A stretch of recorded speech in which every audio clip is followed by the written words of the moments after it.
코로나19 확진자가 어제 하루 64명 증가해 모두 8,900여 명으로 집계됐습니다. 어제 유럽에서 들어온 입국자 가운데 유증상자는 10명 중 1명 비율이었습니다. 중앙재난안전대책본부 연결해서 자세히 알아보겠습니다. 이승훈 기자, 신규 확진자 숫자가 전보다는 많이 준 것 같습니다. 네, 어제 하루 64명의 환자가 늘었는데 숫자상으로만 보면 최근 한 달 사이에 가장 적습니다. 하지만 방역당국은 이 숫자에 큰 의미를 두지는 않는다는 입장입니다. 보통 주말에는 검사 채취 건수가 평소보다 조금 줄어드는 경향이 있기 때문입니다. 다만 확진자가 전반적으로 감소 추세를 보이는 부분은 있다며 앞으로 산발적인 집단 감염을 어떻게 막느냐가 관건이라고 밝혔습니다. 어제 신규 확진자 64명을 지역별로 보면 대구가 24명으로 가장 많고요. 경기 14명, 서울 6명 등입니다. 주목할 건 해외를 통한 유입인데 어제 입국 검역 과정에서만 13명이 확진돼 서울 확진자보다도 많았습니다.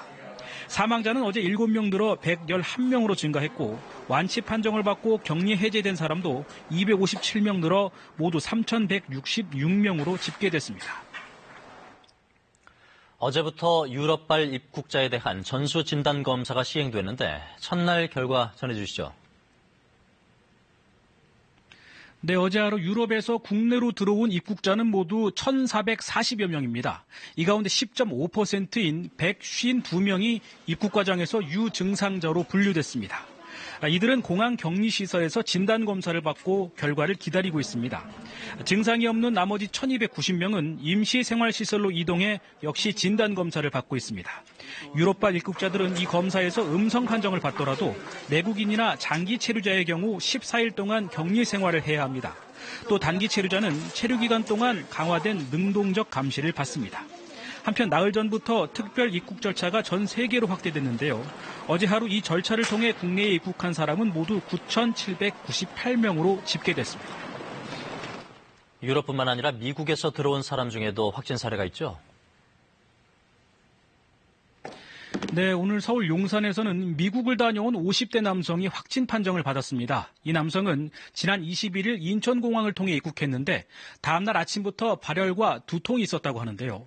어제 하루 동안 서울에서는 코로나19 확진자가 6명 늘었는데 이 중 3명이 미국과 스페인 등 해외에서 입국한 사람입니다. 이처럼 해외 유입 사례가 급증하자 서울시는 확진자와 같은 비행기를 타고 온 동승자 명단을 확보해 관리하기로 했습니다. 경기도에서도 해외 입국자들의 확진이 늘고 있습니다.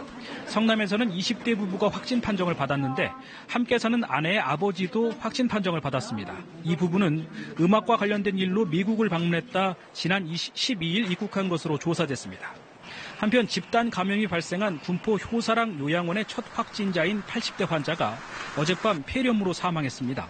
고혈압과 치매를 앓던 이 환자는 19일 확진 판정을 받고 고양 명지병원에서 치료를 받아왔습니다. 지금까지 중앙재난안전대책본부에서 KBS 뉴스 이승훈입니다.